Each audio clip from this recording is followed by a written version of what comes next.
A woman who had a sexual relationship with an undercover police officer is trying to have him prosecuted.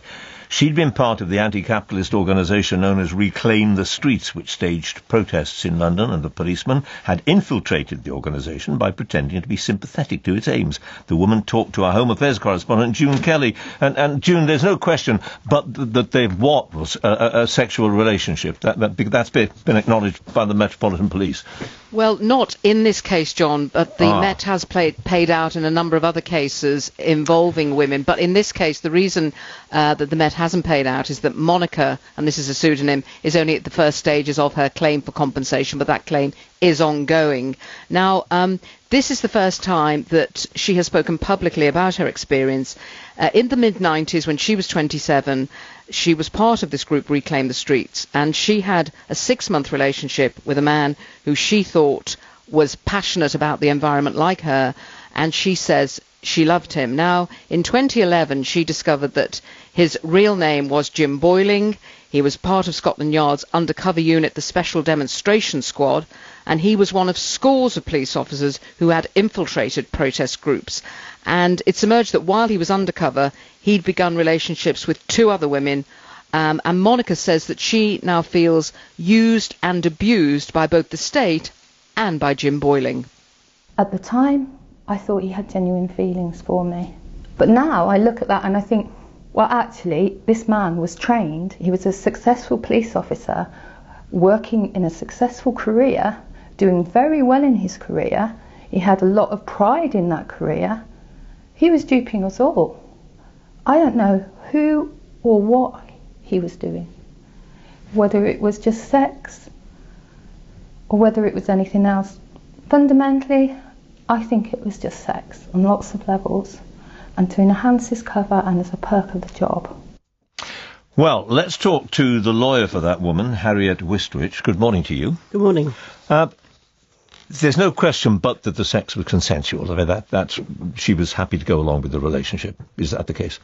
At the time she was, Yep. But the question really is whether that is a true consent if everything about the person that you believed is not true. And if you were, there's a lot of quite complex law about in what circumstance deception or fraud vitiates consent. It undermines the legal meaning of it. Oh, does it? So if you meet somebody, if a man meets a woman and says he's whatever he is, chief executive of a huge international corporation, and he's something quite else, he's out of work or whatever, and she agrees to have sex with him, that might be a subject for criminal prosecution? Well, the example that I use where women have been prosecuted and sent to prison. Women have been prosecuted. Yeah, so is where they're deceived as to gender. And we've had a number of cases where women have been sent, in one case, to prison for 8 years for deceiving as to her gender. So she claimed that she was a man, but really she was a woman. And the CPS are happy to prosecute those cases and send women who are often very vulnerable to prison for deceiving as to their gender. Now, the question is, where do you draw the line? And there was a Court of Appeal case which looked at this carefully. Deceit as to wealth probably wouldn't be a criminal offence, but deceit, which is about every fundamental aspect of their identity, where what they're doing and their purpose is about spying on you and your friends and gathering intelligence that you know you're never going to be in that relationship for a long time. You're going to be removed from your undercover role, and you are given all the backing and funding and resources of the state in order to do that. Is that such a fraudulent deceit that it undermines the consent? And your claim, obviously, is that it is, but the CPS, the Prosecution Service, have decided it isn't, at least, so far. Yes, that's right. So this is the second case that we've asked the CPS to look at, and we've exercised a victim's right of review to challenge the CPS reasoning. One of the really astonishing things about the CPS reasoning is that it conflicts with what even the police have said. So when the police have investigated this, Operation Hearn, said that there was no way that these relationships are acceptable, they would never be permitted, when Assistant Commissioner Hewitt offered a public apology to 8 of the women who settled cases against the Met earlier. They got compensation. They got compensation, and the police put out the most fulsome apology where they said these relationships were abusive. But they didn't acknowledge that they were criminal, did they? Well, it wasn't for them to do. Well, that's true. The police don't make that decision. Yeah, it's for the CPS. It's for the CPS. Yeah. And so it's a question as to why there is this difference between the police role, the police acknowledgement, and we feel that the CPS have really not tackled this. They talk about Boiling as having genuine feelings. You don't talk about... Well, he might have at the time. He might have, but is that relevant? An abuser, a sexual abuser, may have genuine feelings.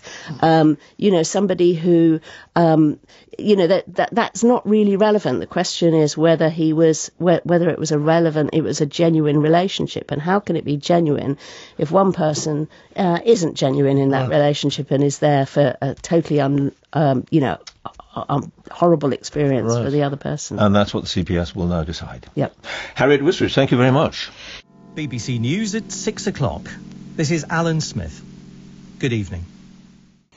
A former undercover officer has been found guilty of gross misconduct and sacked after having an unauthorised sexual relationship with a woman in a campaign group he was targeting.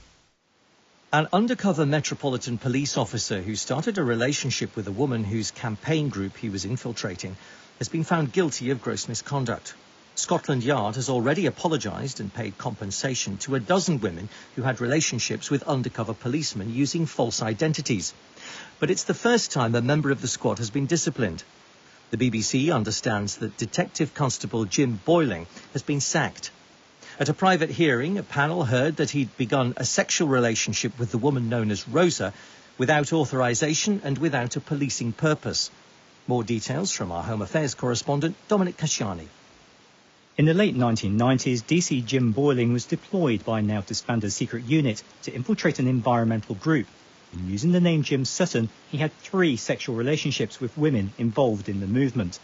The third of those was with a woman who can only be identified as Rosa, and lasted almost a year until he disappeared in September 2000.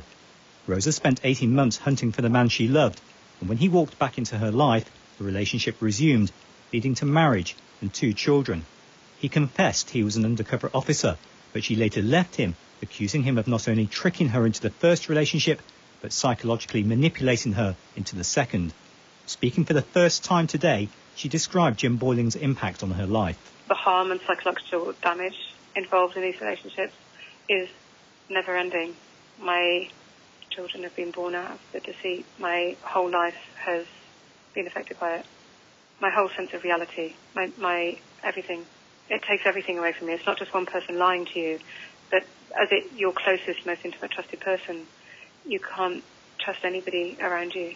Today, a Metropolitan Police panel ruled Jim Boiling had begun a relationship with Rosa without authorisation, without a policing purpose. It further decided the officer had failed to disclose the relationship to his superiors and broke a ban on revealing his undercover identity.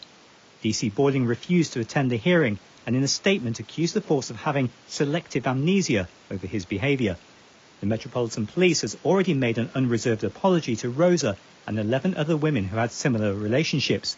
The actions of all the officers will be a key part of a forthcoming public inquiry.